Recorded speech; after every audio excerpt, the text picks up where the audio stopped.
Once upon a time, in a big, sunny land called Westeros, there lived many kings, queens, knights, and even a few sleepy dragons. The whole land was getting ready for the biggest, most exciting party of the year. In the sparkly capital city, King's Landing, a young king named Joffrey was going to have a royal picnic. Joffrey wore a shiny gold crown that wobbled when he walked, and he loved things to be fancy.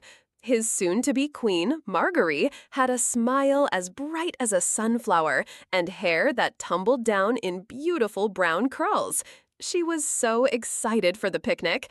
She had ordered bouncy castles, rainbow-colored jellies, and a band of bards who played happy songs on their lutes. Everyone was invited. Sansa, a princess with hair like fiery sunsets, was there. She was a little quiet, but she loved the sweet lemon cakes. Her uncle, Tyrion, was there too. Tyrion was very clever and had a big heart, and he always had a funny story to tell. He made sure everyone had a full cup of yummy juice. The picnic was wonderful. Children were laughing, knights were telling silly jokes, and everyone was eating delicious food. But King Joffrey had a favorite, the great big sour pie. It was a huge pie, purple and wobbly and very, very sour. "More pie," Joffrey demanded, his cheeks puffed out. "Now, Joffrey," said his mother, Queen Cersei, who always looked very serious, "too much sour pie will give you a tummy ache." But Joffrey didn't listen. He ate one slice, then another, and another. Suddenly, his face scrunched up like a prune. He went, "Ooh, ee, ah." He made the sourest face anyone had ever seen. His cheeks turned purple, just like the pie, and he started to cough and splutter. "Oh dear," cried Margaery, "it's a sour pie surprise." Joffrey's face was so sour he couldn't talk. He just pointed to his tummy, which was grumbling and rumbling like a grumpy bear. Queen Cersei rushed over and patted his back. "That's enough pie for you, my little ting," she said, and she led him away to his room to have a good long nap and let his tummy feel better. The party was over, and everyone went home whispering about the king who ate too much sour grape pie. But Queen Cersei was very upset. She thought someone had played a trick on Joffrey. She looked right at Tyrion. "You," she said, pointing a finger, "I bet you hid the king's favorite bouncy ball, too." Tyrion was very confused. "I didn't hide the bouncy ball. I love bouncy balls." But Cersei wouldn't listen. She declared there must be a big contest to decide if Tyrion was a good and true friend. This wasn't a contest of swords or shields. Oh no, it was something much more important. A great friendship dance-off. A champion had to dance for Tyrion to prove he was a good friend. A wonderful prince from a sunny land called Dorne named Oberyn volunteered. Prince Oberyn was amazing. He wore clothes the color of a sunset, orange and yellow and pink. When he moved, he was like a whirlwind of silk. He could spin and leap and twirl. "I will dance to show that friendship is the best magic of all," he declared with a dazzling smile. Dancing against him for Queen Cersei was a knight who was the biggest man anyone had ever seen. His name was Gregor, but everyone called him The Mountain because he was as tall as a hill. He wore heavy, clunky armor and didn't smile much. He just stood there, big and strong. The music began.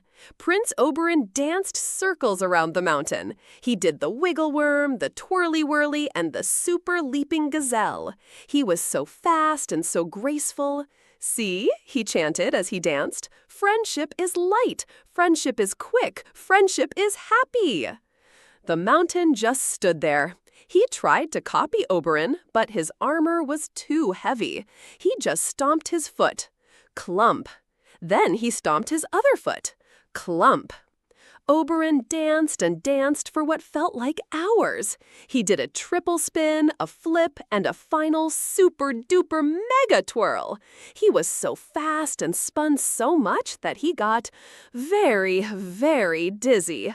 Whoa, he wobbled, and then he plopped right down on the ground and fell fast asleep, tired from all the amazing dancing.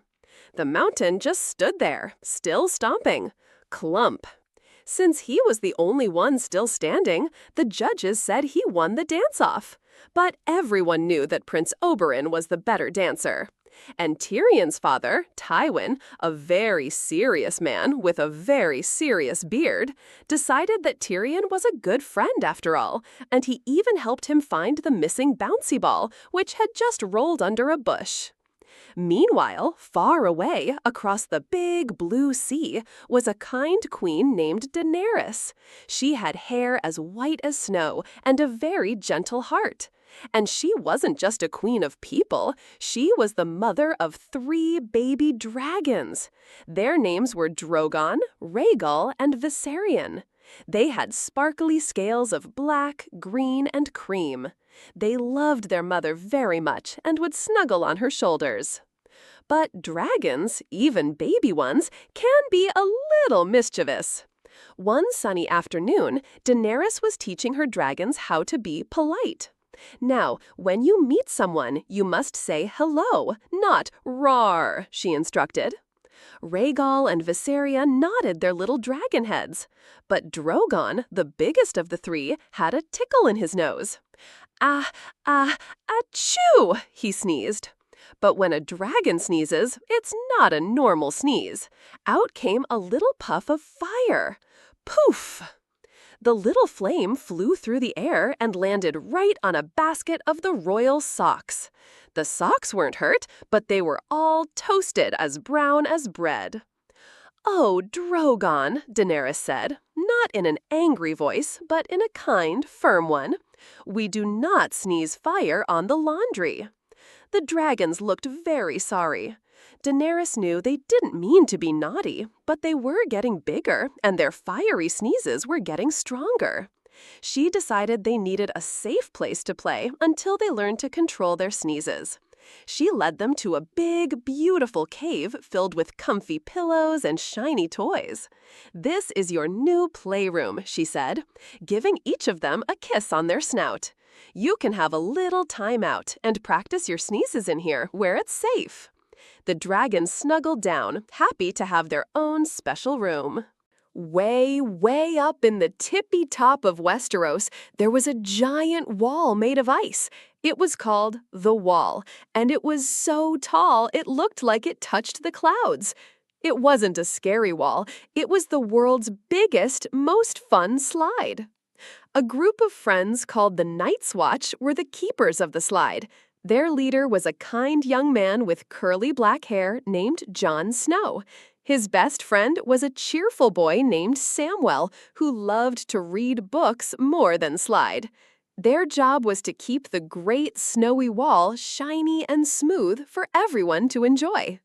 One day, a big group of their friends from the other side of the wall, called the Wildlings, came to visit. They were led by a man with a big red beard named Tormund and a girl with fiery red hair named Ygritte. They weren't there to fight. They were there for the annual Great Snowball Festival. "Hooray!" shouted Jon Snow. "Let's build the best snow fort ever!" yelled Ygritte.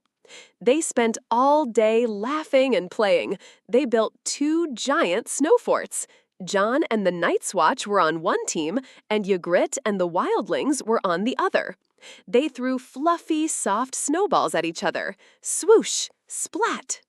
Jon Snow threw a snowball that landed right on Ygritte's hat, making a puff of white snow. Ygritte giggled. "You missed," she said. "You know nothing about snowball fights, Jon Snow." She threw one back that landed softly on his nose. They were having so much fun. But then they had a little disagreement about the rules.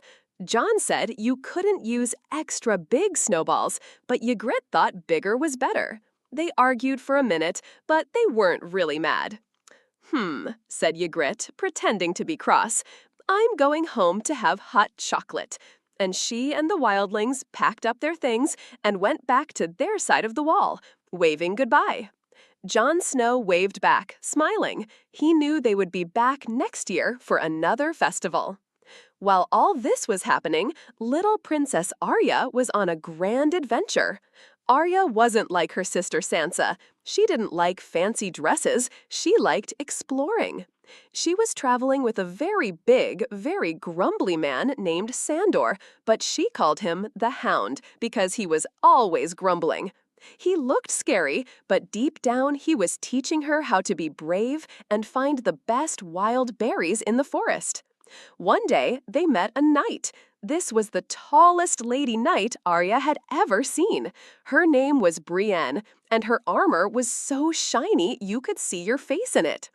I am looking for Princess Arya to take her somewhere safe, Brienne announced in a big, brave voice. Well, I'm already helping her, grumbled the Hound. They both wanted to be Arya's helper. They started to argue, not with swords, but with words.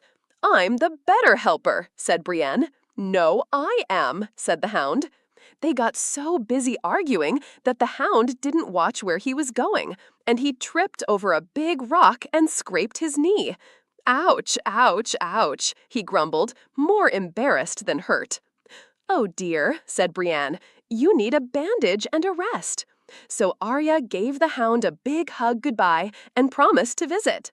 Then she and her new friend, Brienne the Shiny Knight, continued on their adventure together, looking for more fun and maybe some more lemon cakes. If you enjoyed the story, please like the video and subscribe to the channel.